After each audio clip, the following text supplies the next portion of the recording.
Show me your thighs. The translator's voice cracks on the last word. 23 women stop breathing.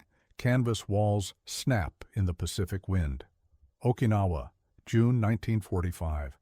The air tastes like salt and terror. Reiko Matsuda, 24, former Army nurse from Nagasaki, stands third in line. Her hands won't stop trembling. She knows what comes next. Every Japanese woman knows. The propaganda films, 47 hours of footage shown during training, American soldiers doing unspeakable things, cutting, burning, taking. Kofuku washiyori warui. Surrender is worse than death. She believed it. They all believed it. That's why only 200 Japanese women became POWs in the entire Pacific War. The rest chose grenades, cliffs, their own bayonets. But Reiko hesitated, 1 second too long. And now she's here. The American doctor stands 6 feet tall, blue eyes, clean uniform. He's holding something metallic that catches the harsh overhead light. Reiko's stomach drops. Not a scalpel, not pliers, a clipboard. Beside him, a woman in white, American, Red Cross armband. She's setting up a table with small glass vials, clear liquid inside. Syringes lined up like soldiers. Chio Nakamura, 19, youngest in the group, starts hyperventilating. Her breath comes in sharp, ragged gasps. She's seen this before, in the films, the experiments. Karera wa watashi tachi de jikensuru. They're going to experiment on us. The translator, a Japanese-American woman named Grace Tanaka, 26, Nisei from California, hesitates before speaking again. Her eyes flick to the doctor, back to the women. Something passes across her face. Guilt, warning. Reiko can't read it. The doctor says, Grace swallows, remove your uniform pants, expose your upper thighs, one at a time. The tent erupts, not in screams. Japanese women don't scream. But in movement, shuffling backward, bodies pressing against canvas walls. 23 hearts pounding in unison. Corporal Daniel Morrison, 31, the medical examiner frowns. Speaks to Grace. His tone is confused, not threatening. But Reiko doesn't hear his words. She hears her instructor's voice from 6 months ago. When Americans capture you, they take everything. Your dignity, your body, your humanity. Death is mercy. Capture is hell. Reiko's fingers move to her collar, the small blade hidden there. 3 inches of steel. Enough. She looks at Chio. The girl is crying silently, snot running down her face. 19 years old, too young to die. But maybe too young for what comes next. The doctor points at the first woman in line. You, sit here. He gestures to a wooden chair. On it, a white towel, a small bottle, and the syringe. The first woman doesn't move. Yumiko Oshiro, 27, former communications officer. She stands frozen, eyes locked on that chair like it's an electric seat. Her jaw is clenched so tight, Reiko can see the muscles jumping. Sit. The doctor's voice again, patient, almost gentle. That's worse. The gentleness. Predators are gentle before they strike, Grace translates. Her voice shakes. Yumiko still doesn't move. 30 seconds pass. The canvas snaps. Somewhere outside, a Jeep engine rumbles. Then Corporal Morrison does something unexpected. He sits in the chair himself. Reiko blinks. The women exchange glances. This wasn't in the films. The Americans in propaganda didn't sit down first. They grabbed. They took. They didn't. Morrison rolls up his own pant leg, past the knee, up the thigh. His skin is pale, dotted with dark hair, and there, a small circular scar, injection mark, faded pink. He points to it, speaks to Grace. Tell them this is what I'm going to do. Vitamin injection, prevents beriberi. Every POW gets it. Male, female, everyone. Grace translates. The words hang in the humid air.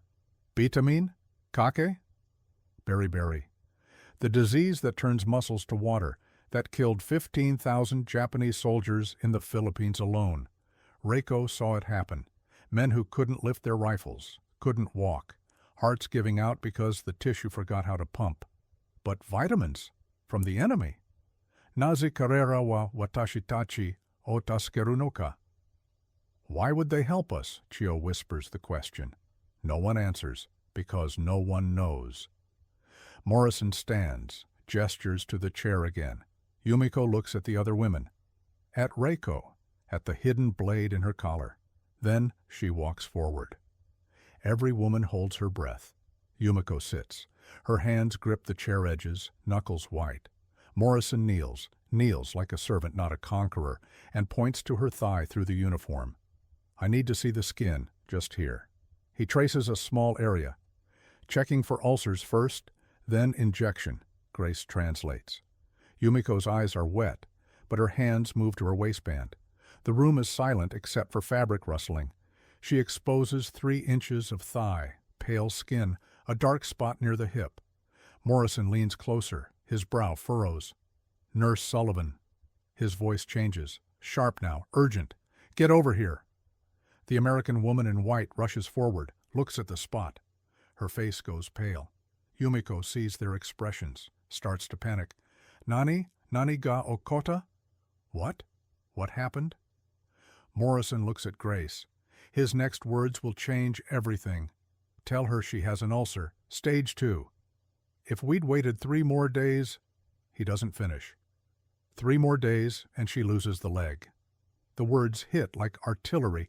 Grace doesn't want to translate, but she does. Yumiko's scream is silent, just her mouth open, eyes wide, hands flying to the dark spot on her thigh as if she can wipe it away. Tropical ulcer. Stage 2. Reiko knows what that means. She was a nurse. She saw men in field hospitals with legs black up to the groin, saw the bone saws, heard the screaming that didn't stop. No anesthesia in Japanese field hospitals, not for enlisted, not anymore. Ashi okirareru. They'll cut off her leg. The whisper spreads through the women like fire. Chio starts crying. Again. Another woman, Hanako Ueda, 31, former factory supervisor, begins praying under her breath. But Morrison isn't reaching for a saw. He's reaching for iodine. Nurse Margaret Sullivan, 34, moves with calm efficiency. She opens a medical kit. Inside, gauze, antiseptic, a small scalpel, and something Reiko doesn't recognize. A glass vial with golden liquid, not clear, golden. This is penicillin, Sullivan speaks to Grace, who translates in real time. It kills infection. The ulcer is bad, but we caught it early enough. She keeps the leg. Ashi wa nokoru? She keeps the leg. Yumiko is sobbing now, not from fear, from confusion. This wasn't supposed to happen. Americans were supposed to hurt them. That's what the film showed. That's what the officer said. Watashi tachi wa uso o tsukareta no ka? Were we lied to? The question hangs in the air. No one speaks it aloud. Morrison dips gauze in iodine, presses it to the ulcer. Yumiko hisses at the sting but doesn't pull away. Sullivan prepares the syringe, the golden one, the penicillin. This will hurt for a moment, Grace translates, but it will save your leg. The needle slides into Yumiko's thigh. She gasps, grips the chair. 3 seconds. Done. Morrison stands, looks at the remaining 22 women. We need to check everyone, now. If there are more ulcers, he doesn't finish. Because Reiko is already rolling up her pant leg. She doesn't know why. Maybe because Yumiko is still crying with relief. Maybe because the needle was small and Morrison's hands were steady. Maybe because she's tired of expecting the worst. Her thigh is pale, smooth, no dark spots, but Morrison's eyes catch something else. He points. What's that? On her calf? Reiko looks down, red lines, spreading upward from her ankle, like rivers on a map. Kessen say jomyakuin, blood poisoning. She had no idea. The red lines end 4 inches below her knee, 4 inches from the lymph nodes, from the bloodstream, from her heart. How long? Morrison's voice is tight. How long has this been here? Reiko thinks. Her ankle twisted 8 days ago, tripping over rubble during the retreat. She wrapped it herself, dirty bandage, kept walking. Hachi Nichi. 8 days, Grace translates. Sullivan's face goes pale. 8 days? She should be dead. The words are clinical, not cruel, but Reiko understands enough English to catch their weight. Dead. She should be dead. She doesn't feel sick, a little tired, some fever at night. But she walked 12 miles yesterday, carried her pack, stood in line for processing, didn't complain. Japanese women don't complain. Morrison is already moving, barking orders. Sullivan runs outside and returns with another man, Captain William Torres, 38, Army surgeon, tall, graying at the temples. He takes one look at Reiko's leg and whistles. Damn, that's aggressive strep. He points at Reiko. Lie down. Now. The table, white sheet, cold metal underneath. Reiko lies down. Her heart is pounding now. This is it, the surgery. They'll take the leg while she's still awake, and Torres rolls up his sleeves, pulls on gloves, picks up gauze. I'm going to clean this, then penicillin, high dose. You'll feel sick for a day, maybe 2, but we're going to save this leg. Save, not take. Save. Suku? The word feels foreign in this context, Grace translates. Reiko stares at the ceiling, canvas rippling, a fly buzzing somewhere, the smell of iodine burning her nostrils. Torres works fast, cleaning the wound, opening the ankle injury. Reiko gasps, grips the table edge, draining infected fluid. The pain is sharp, real, but bearable. Behind her, the other women are watching, some crying, some praying. Chiyo is holding Yumiko's hand, both their legs intact. Karera wa hontoni watashi tachi o tasuke te iru. They're really helping us. Hanako whispers it, the former factory supervisor, the oldest in the group. Her voice is cracked with disbelief. Torres finishes cleaning. Sullivan hands him the syringe, golden penicillin, high dose. This is going to burn, Grace translates, but you need it, all of it. The needle enters her thigh.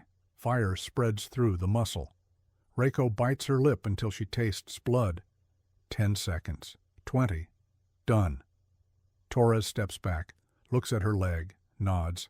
She'll keep it. But another day... He shakes his head. Another day, and we'd be having a different conversation. Reiko doesn't need translation for that. 21 women remain unchecked. After Reiko, something shifts. The fear doesn't disappear. It transforms. These women have seen 2 of their own saved from amputation in 15 minutes. The math is changing in their heads. Chiyo steps forward first. The youngest, 19 years old, still tear-streaked, but moving. Me next, Grace translates her whisper. Check me next. Morrison nods, points to the chair. Chiyo sits, rolls up her pant leg with trembling fingers. Her thighs are clear, smooth, no ulcers, no infection lines. But her feet are another story. Glass. Sullivan says it before Morrison can. Embedded glass, both heels. Chiyo looks confused. She's been walking on these feet for weeks. Yes, they hurt. Everything hurts. That's war. Garasu? Dokokara? Glass? From where? Morrison examines closer. Tweezers out. He extracts a sliver, 3 centimeters long, green-tinted. Bottle glass. Probably from the bombing, Grace explains. Shattered windows. You stepped through and didn't notice. Didn't notice. Because she was running for her life. Because pain is relative when shells are falling. Because Japanese women don't complain. 7 slivers total. Both feet. Sullivan cleans each wound, bandages them properly. For the first time in a month, Chiyo's feet don't touch dirty ground. She cries again. But different tears now. The line forms without prompting. Woman after woman. Hanako finds an ulcer starting on her knee. Stage 1. Caught. Early, Mitsuko Abe, 23, has early beriberi symptoms. Tingling in her fingers, weakness in her grip, vitamin B injection. Within a week, her hands will work again. Naze karera wakore o surunoka? Why are they doing this? The question echoes through the tent. Reiko, lying on her table, penicillin burning through her system, has no answer. Japanese military doctrine. POWs are shameful, less than human. Feed them last. Treat them never. Let them die efficiently. American military doctrine, check their thighs. Give them vitamins. Pull glass from their feet. The math doesn't add up. Morrison works through the line. Sullivan prepares syringes. Grace translates, her voice growing steadier with each woman. 3 hours, 23 examinations. Results, ulcers found, 7 blood poisoning, 1 beriberi, 11 embedded shrapnel, glass, 4 predicted amputations without treatment, 3 actual amputations performed. 0. Reiko reads the numbers on Morrison's clipboard. She doesn't understand all the English, but she understands 0. 0 legs taken. 0 women carved up. 0 matching the propaganda. Subate uso data. It was all lies. She doesn't say it aloud. But looking at the other women's faces, she knows they're thinking it too. Grace Tanaka hasn't stopped shaking for 3 hours. The other women don't notice. They're too focused on their own bodies, their own diagnoses, their own quiet revelations. But Reiko notices. She's lying on the table, penicillin fire fading to a dull throb, watching the translator's hands, trembling, every time she speaks Japanese. After the examinations end, Grace steps outside. Reiko follows. Her ankle screams, but she forces it. Something is wrong with this woman, something beneath the surface. The Pacific sun is setting, orange and red bleeding across the sky. The air smells like smoke and salt. Grace is crying. Anata wa nihongo ga heta desu ne. Your Japanese is clumsy. Reiko says it without malice, observation. Grace's accent is strange. Her word choice is slightly off, like someone who learned the language from books, not mothers. Grace laughs, bitter, wet. I was born in Sacramento. My parents... She stops, starts again. My parents were taken, Manzanar. You know this word? Reiko doesn't. Concentration camp, American concentration camp, for Japanese Americans, after Pearl Harbor. The words don't make sense. Americans putting Japanese in camps? On American soil? Uso, lies. Not lies. Grace's voice hardens. 120,000 of us locked up because we had Japanese faces. I joined the army to prove I was loyal, to prove I was American. She gestures at the medical tent, at the women inside. And now I'm here, translating for people who look like my mother, telling them to show their thighs to men who locked up my family. Demo, karera wa watashitachi o tasuketa. But they helped us. Grace turns. Her eyes are red. Yes, they did. The same country that put my mother behind barbed wire is saving your legs with penicillin. How am I supposed to feel about that? Reiko has no answer. They stand in silence. 2 women, enemy nations, shared blood. Senso wa fukuzatsu desu. War is complicated. It's inadequate. But Grace laughs anyway, a real one this time. Complicated. Yes, that's one word for it. She wipes her face, straightens her uniform. The doctor wants to check everyone again tomorrow. 2nd round. Make sure infections are responding to treatment. Reiko nods. Turns to go back inside. Wait. Grace catches her arm. Her grip is firm. The women, they trust you. I can see it.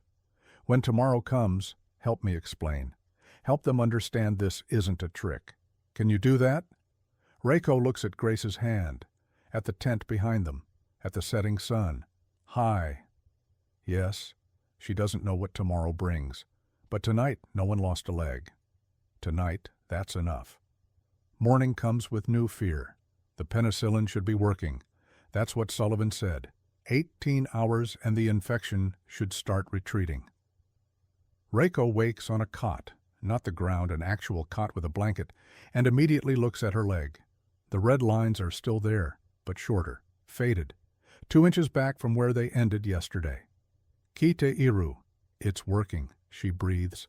First real breath in days. Around her, the other women are stirring. Yumiko touches her ulcer through the bandage. Chio flexes her feet, wincing, but walking. Hanako checks her knee. Morrison enters at Soro 700 sharp. Sullivan beside him, Grace translating before he even speaks. Second examination. We need to verify the treatments are working. Same process as yesterday. Expose the affected areas. Let us look. Yesterday, this command caused panic. Today, Chiyo is first in line. Nani ga kawata no ka? What changed? Reiko knows the answer. They saw results. Yumiko's leg is still attached. Her own blood poisoning is receding. Evidence beats propaganda. But there's something else. Trust. Microscopic. Fragile, but present. Morrison checks Yumiko first. The ulcer is draining properly. Pink tissue forming underneath. Healthy tissue. He nods. Makes a note on his clipboard. Good. Very good. 3 more days of penicillin. She'll scar, but she'll walk. She'll walk. 2 words. Everything. Reiko's turn. She sits in the chair, rolls up her pant leg without hesitation, shows the calf. Morrison examines. Sullivan leans in. The lines have retreated significantly. Penicillin is winning. Continue treatment for 6 more days. Watashi wa ikiru? I'll live? She asks it before she can stop herself. Out loud, in front of everyone, Morrison looks at her. Blue eyes, not cold, not predatory, just tired. A man who's been saving lives so long he forgot it's remarkable. Yes, you'll live. Your leg will be weak for a while. Physical therapy, exercises. But you'll live, Grace translates. Reiko doesn't need it. She understood. She bows, forehead to knees, the deepest bow she can manage while sitting. Arigatou gozaimasu. Thank you. Morrison looks uncomfortable, waves his hand. Just doing my job. Next patient. Just doing his job. Saving enemy lives. Standard procedure. The examinations continue. Results. Ulcers improving. 7 of 7 blood poisoning receding. 1 of 1. Beriberi symptoms reduced. 9 of 11 infections. 0 new cases. Morrison writes the numbers. Clipboard filling with data. Evidence of survival. Reiko watches him work. This man who should be her enemy, who held her leg in his hands and chose to heal, not harm. Kare wateki janai. He's not the enemy. The thought feels like treason, but it also feels true. Hanako asks it on day 3, the oldest woman, 31 years, former factory supervisor. She's watched, calculated. And now during the evening meal, rice, vegetables, canned fish, more food than she's seen in months, she speaks. Naze watashi tachi watekiori yoku tabarariru no ka? Why do we eat better than we did as soldiers? The tent goes quiet. It's true. Japanese military rations for women, 800 calories daily. Often less, often nothing. They were expected to forage, to starve efficiently. American POW rations, 2,800 calories, 3 meals, protein. Reiko sets down her chopsticks. She's been thinking the same thing. Karera no kisoku desu, Grace answers. Janeba joyaku. Horio wa jubun ni tabesa serarimas. It's their rules. Geneva Convention. POWs must be adequately fed. Demo watashi tachi wateki desu. But we're the enemy. Hai, demo kisoku wa kisoku desu. Yes, but rules are rules. Rules are rules. The phrase echoes in Reiko's mind. Japanese military had rules too, different ones. Enemy POWs received minimum rations, often beaten, sometimes executed. She saw it happen in the Philippines, American prisoners forced to walk until they dropped. Bataan, 76,000 prisoners, 10,000 dead on the march alone. Watashi tachi wa karera ni nani oshitaka. What we did to them, Chiyo whispers it. The youngest, old enough to know the stories, young enough to feel the guilt. The tent is silent again, heavier now. Grace looks at the women, at their full bowls, at their bandaged legs, at the medicine keeping them alive. Anata tachi wa betsu, no senso no betsu, no hito tachi ni tsumi o kanjiru, hitsuya wa arimasen. You don't have to feel guilty for what different people did in a different war. Demo. Karera wa kisoku ni shitagaimasu. Watashi tachi wa shitaga wa nakata. Sore ga chigai desu. But they follow rules. We didn't. That's the difference. Hanako sets down her bowl, rice half eaten. She stares at the canvas ceiling. Watashi tachi wa uso otsukarete ita. We were fed lies. It's the fourth time someone has said this, but it carries more weight now, said by the oldest, the one who worked in a factory making bullets, who believed she was building something righteous. Wakaranai. Chio's voice is small. Dochira no uso ga honto na. No ka wakaranai. I don't know which lies are true anymore. No one answers. Outside, the Pacific wind carries the sound of American soldiers laughing, playing cards, normal, human. The women eat in silence, food they didn't earn, medicine they didn't deserve, given by enemies who should hate them. The math still doesn't add up, but their legs are still attached. Maybe that's enough. Mitsuko collapses on day 5. No warning. One moment standing, next moment on the ground. Her body convulsing. Eyes rolled back. Foam at her lips. Mitsuko! Reiko is there first. Her ankle screams, but she ignores it, drops to her knees, holds Mitsuko's head so it doesn't hit the ground. Seizure! Sullivan's voice cuts through the chaos. Everyone back! Give her space! Morrison is running. Torres right behind him. They slide in beside Reiko, pushing her gently aside. How long has she been shaking? Sanbyo? Go-bio? 3 seconds? 5? Grace translates. Torres counts under his breath. 15 seconds. 20. Then Mitsuko goes still, not dead, breathing, but unconscious, limp. Torres checks her pulse. Her pupils, opens her mouth, checks her tongue. She didn't bite through. Good. He looks at Morrison. What was her diagnosis? Beriberi. Early stage. She was responding to B1. This isn't beriberi. Torres frowns. This is neurological. Get me her full history. Grace kneels beside Mitsuko, speaks softly. Mitsuko-san, okite kudasai. Anata no byoreki o oshiete kudasai. Mitsuko. Wake up. Tell us your medical history. Mitsuko's eyes flutter. She's disoriented, doesn't know where she is. Oto-san. Oto-san, gomen nasai.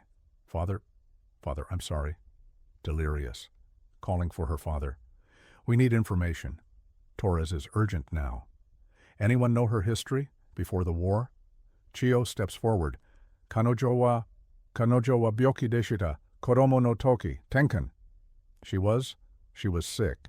As a child. Epilepsy. Seizure disorder. Treatable, but not in the Japanese military. Not for women. Soldiers with epilepsy were discharged. Women were hidden. Kanojo wasore o kakushita ita. She hid it to serve, hid it to not be a burden, hid it until her body betrayed her on enemy ground. Torres exhales. We have phenobarbital, seizure medication, but I need to know how severe her condition is. Has she had episodes before? Grace translates. Chio nods. Nikai, dochude, watashitachi, wa kanojo o kakushimashita. Twice. On the march. We hid her. They hid her. Covered her with blankets while she convulsed. Told officers she was sleeping, because a seizure meant discharge or worse. Torres shakes his head, not in judgment, in frustration.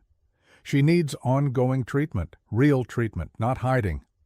He administers the phenobarbital. Mitsuko's breathing steadies, her eyes close. Sleep, not unconsciousness. Reiko watches. Karera wa kanojo o tasuketeru. They're saving her. Again. Still. Despite everything. The key enemy who should kill them keeps refusing to let them die. Day 12. Reiko can walk without limping. The red lines are gone. Faded to pink, then nothing.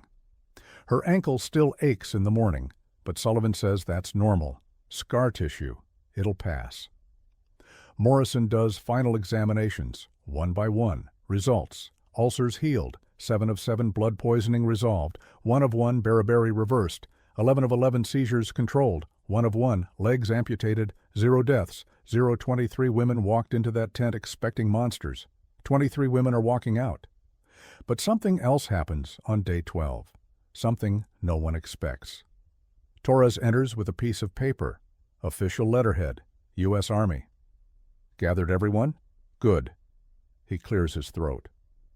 This is a commendation from Pacific Command for the medical team's handling of the female POW intake. Grace translates. The words feel hollow. Commendation, medals, papers. But Torres isn't finished.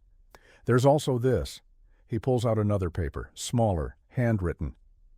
One of the women asked to write a letter. We don't normally allow it this early, but given circumstances, he hands it to Grace. Kore wa Hanako-san kara desu. This is from Hanako, the oldest woman, factory supervisor, the one who asked why they ate better than soldiers. Grace reads aloud. Watashi wa kono tegami o jibun ga mita koto no shonen to shite kakimasu. Amerika no heitai wa watashitachi o kizutsukemasen deshita. Karera wa watashitachi o naoshimashita.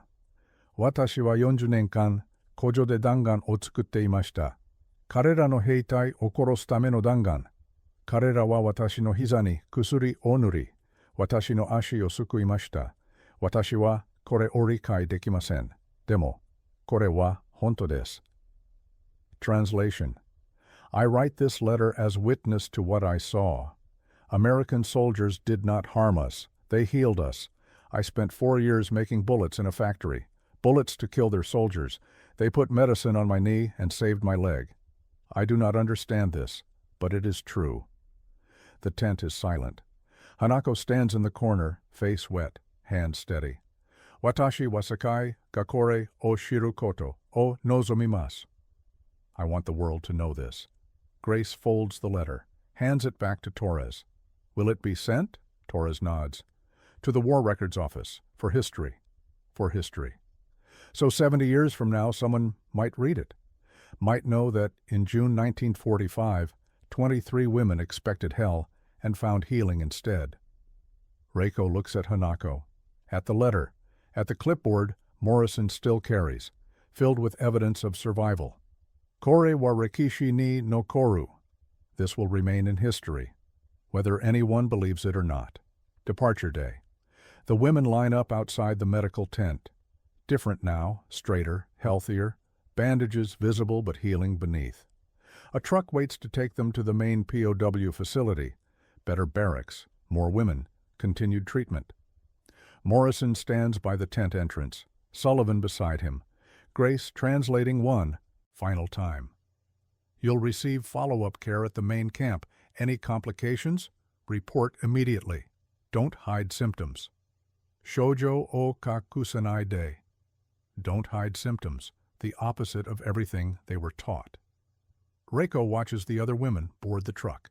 Chio first, walking on bandaged feet. Yumiko second, ulcer scar visible, but leg intact. Hanako third, letter folded in her pocket. Mitsuko boards slowly. Phenobarbital makes her drowsy. But she's alive, controlled. No seizures in 7 days. Then, it's Reiko's turn. She stops at the truck, turns back. Morrison is writing on his clipboard. Final notes. Just another intake processed. Thousands more to come. Choro met. Wait, Grace looks at her. Reiko walks back, stands in front of Morrison. He looks up, confused. Reiko has practiced this. For 3 days, English words, foreign sounds, syllables that felt like stones in her mouth. Thank you. 2 words, basic, but earned. Morrison blinks. You're welcome. It's enemy. He stops. Thank you, enemy. 3 words. Broken English. The tent goes silent. Grace covers her mouth. Sullivan looks away, blinking fast. Morrison, the man who checked their thighs, found their ulcers, saved their legs, stands completely still. Teki ni kansha suru. Thanking the enemy. It shouldn't make sense, but it does. Reiko bows, deep, the way her grandmother taught her. Then she boards the truck. The drive takes 40 minutes, dusty roads, Pacific sun. 23 women sitting in silence, processing 12 days that rewrote everything. Chio speaks first. Watashi wa kangoshi ni naritai. I want to become a nurse, 19 years old. Glass pulled from her feet, future rewritten by gauze and iodine. Reiko smiles, says nothing, but she's thinking the same thing. Reiko Matsuda lived until 2001, became a surgical nurse in Nagasaki. treated patients for 43 years, never asked their nationality. When interviewed in 1987, she was asked about the examination. "Show me your thighs." "I thought it was the end. It was the beginning." She kept Morrison's discharge papers for 56 years. Framed on her clinic wall, the label she wrote herself, "The enemy who refused to be an enemy." 23 women entered that tent expecting monsters. They met medicine instead, and the order that sounded like assault became the reason they survived.